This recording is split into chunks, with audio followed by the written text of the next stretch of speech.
If you ask President Ibrahim Traoré about the moment everything changed, he won't mention a summit, a war room, or a speech. He'll talk about a red light and a girl with peanuts. It was one of those dry, scorching afternoons in Ouagadougou when the heat seems to melt time itself. The city pulsed with its usual rhythm, motorbikes weaving between rusted taxis, street vendors calling out beneath cracked umbrellas, and the ever-present layer of dust clinging to skin like a second layer. President Ibrahim Traoré, barely in his 40s but already burdened by the weight of a fractured nation, was being driven back to the presidential compound after a long meeting downtown. His car was clean but modest, flanked only by two discreet security vehicles. He never liked the spectacle of sirens or the ego of motorcades. Simplicity had always been part of who he was, part of why people still believed in him. As they crawled to a halt at a congested intersection, the kind that seemed to defy traffic laws and logic alike, something unusual happened. From the thick wall of honking and smoke, a small figure approached. She was no older than 8, maybe younger. Her sandals were broken, her dress hung loose on her frame, and a tray of peanuts and candies trembled in her arms like it carried her entire future. She moved to the president's window, not knowing who sat inside, only sensing the brief moment of opportunity. "Please, sir," she said, her voice half swallowed by the din around them. "Would you buy something?"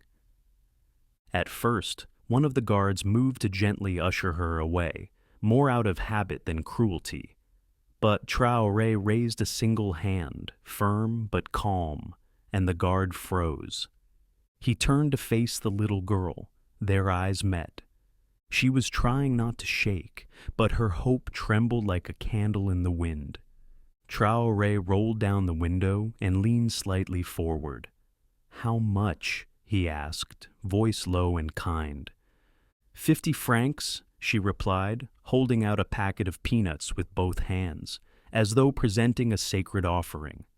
He handed her far more than the price, several bills folded neatly. She stared at the money, speechless, unsure if it was a mistake or a miracle. Then he did something that no one in the car expected. "Take the next right," he told the driver, then to the guards. "Bring her with us." They hesitated, just long enough to feel the shift in the air, before doing exactly as instructed. Passers-by turned to watch as the little girl, now visibly nervous, was guided toward the president's car. She clutched her tray tightly, unsure if this was kindness or something else. "Don't be afraid," Traoré said gently as she stepped inside. "I just want to talk." She slid into the soft leather seat like someone entering a palace, shrinking into herself, unsure whether to be grateful or afraid. But his eyes were steady, unthreatening, curious even. "What's your name?" he asked, as though it mattered more than anything else in that moment. "Awa," she whispered, her voice barely audible. "That's a beautiful name," he said, smiling. "How old are you, Awa?" 8. "And do you sell peanuts every day?" She nodded.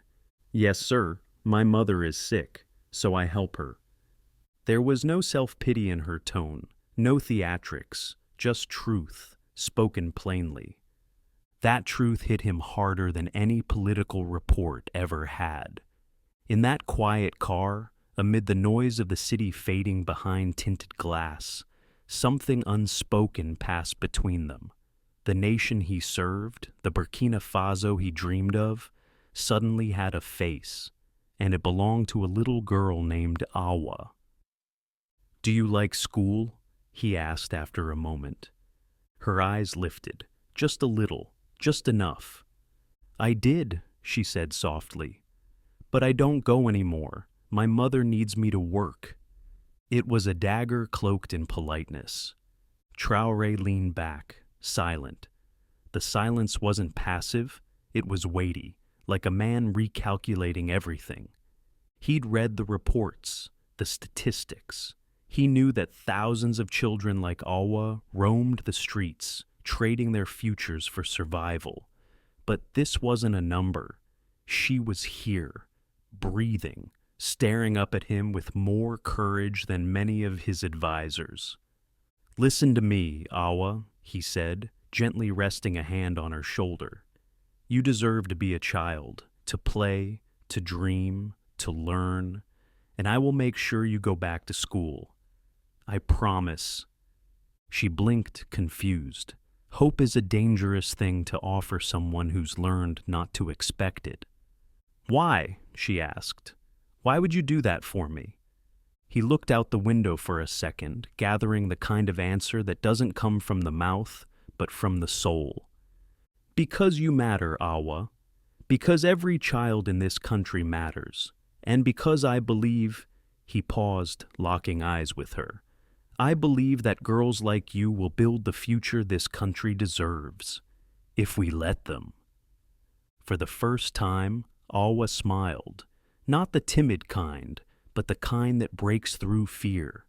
Before dropping her back off where they had met, he reached into his briefcase and pulled out a small notebook and a box of colored pencils.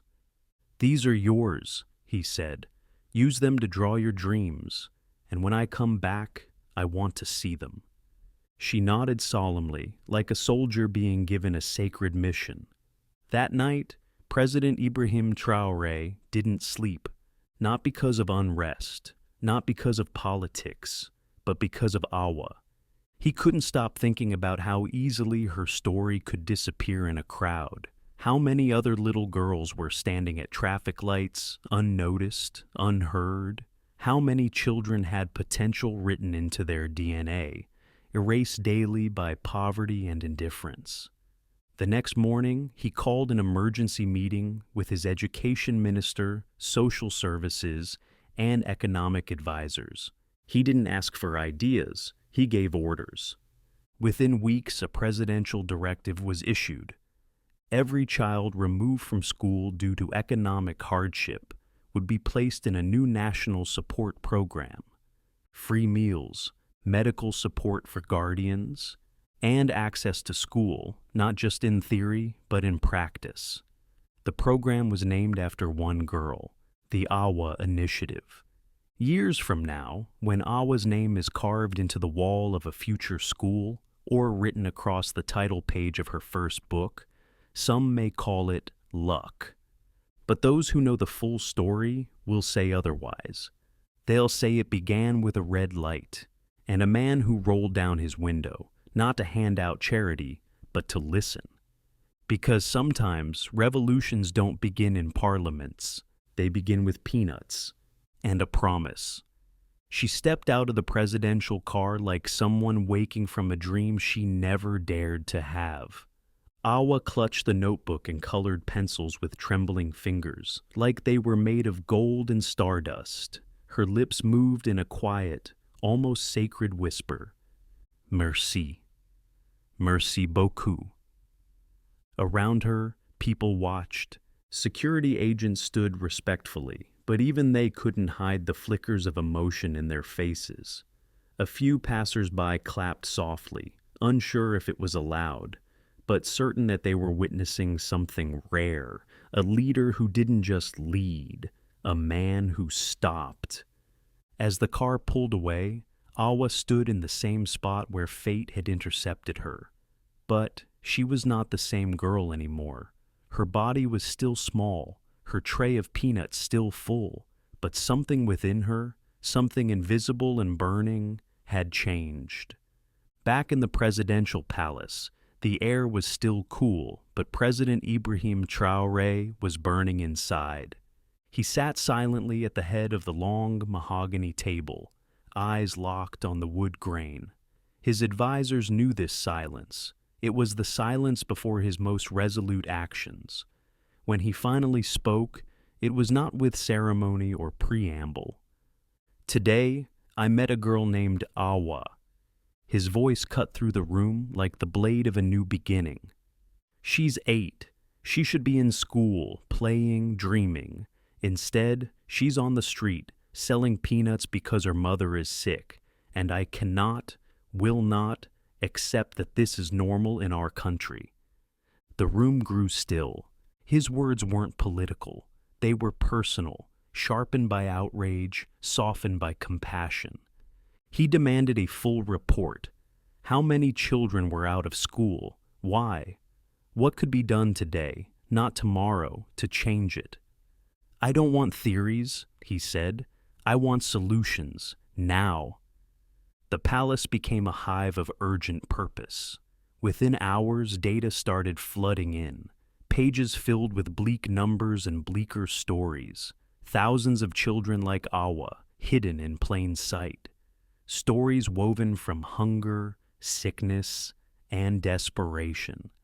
Families forced to make impossible choices between school and survival. But President Traoré didn't want spreadsheets. He wanted to see. He left the palace and went into the neighborhoods, the parts of Ouagadougou most officials never set foot in. In a small mud brick house, he met Fatou, a grandmother so frail her coughs shook the silence.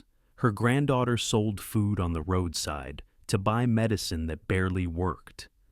"I want her to study," Fatou whispered, her voice like dry leaves. "But we have nothing else." Traoré's throat tightened. It was easy in offices to talk about policy. But here, it was different. Here, it was real. And it wasn't about laziness or negligence. It was survival. It was love stretched thin over poverty. These were people doing everything they could, and still coming up short. His heart broke. But more importantly, it ignited. Reports began surfacing about the dangers street children faced: exploitation, violence, gangs, drugs, entire futures vanishing in alleys and corners. It wasn't just an education crisis.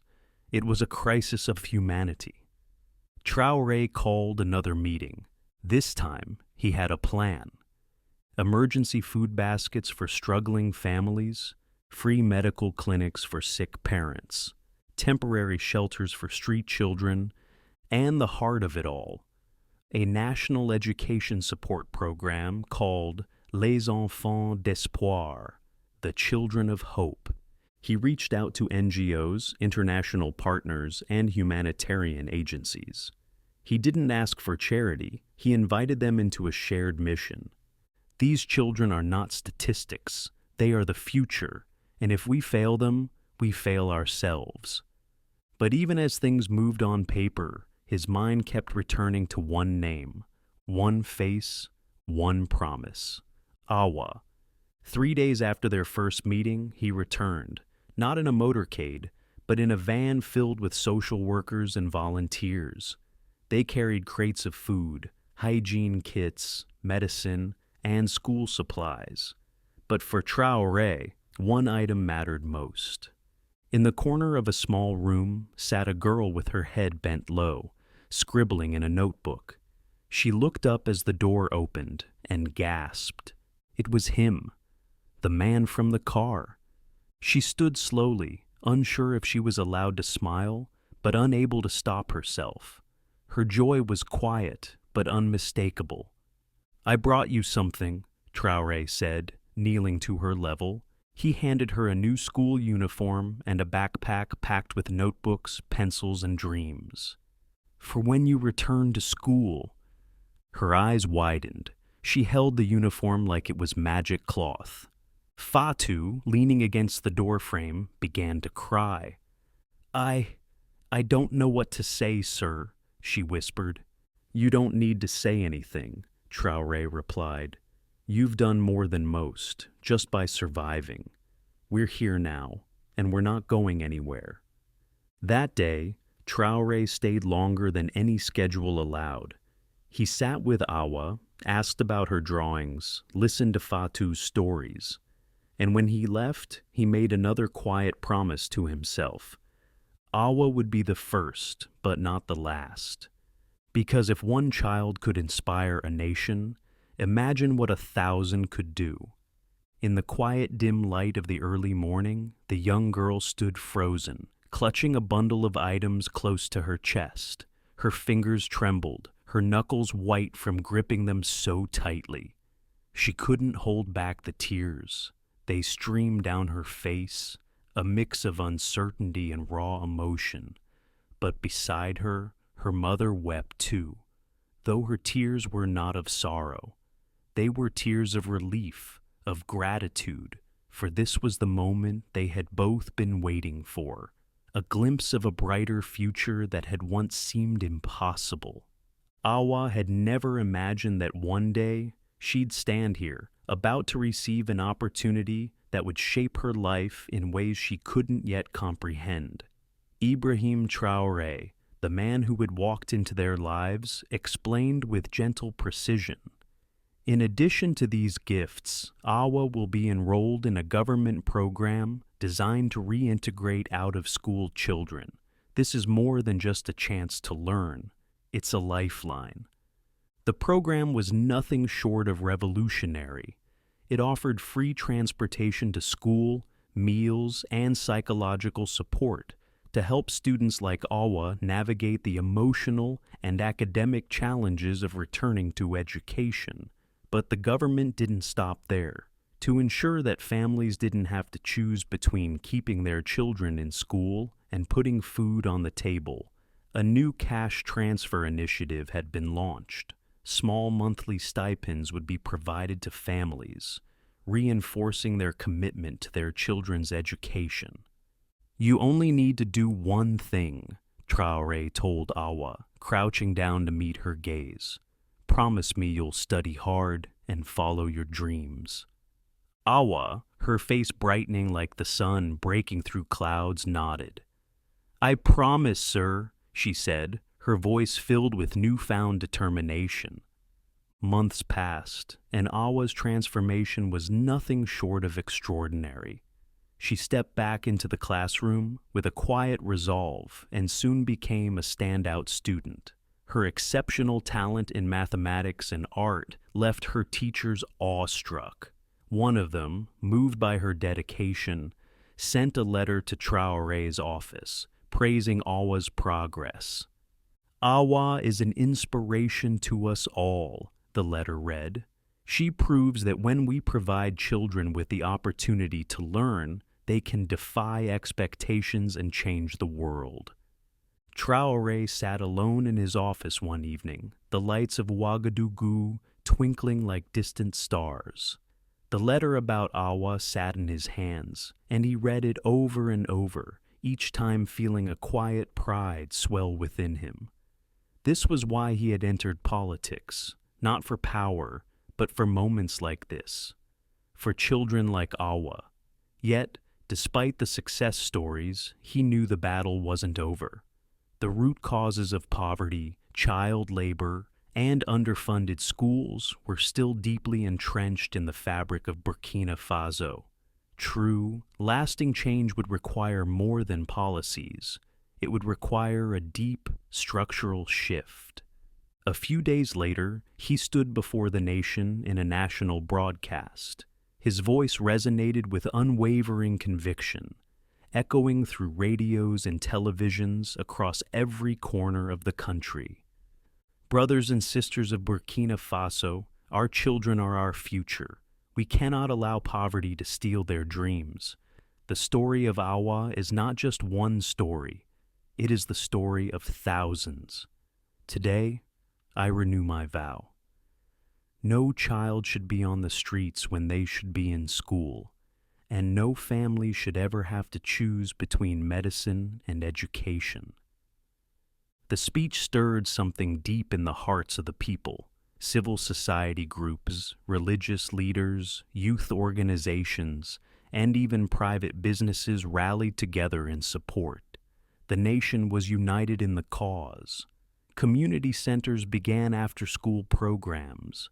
Local businesses offered internships and job training for older children, and teachers volunteered to tutor children who had fallen behind. Traoré's government responded with sweeping reforms. Rural schools received increased funding, new teachers were hired, and mobile health clinics brought medical care to the most impoverished communities. International donors partnered to build more classrooms and provide vital learning materials.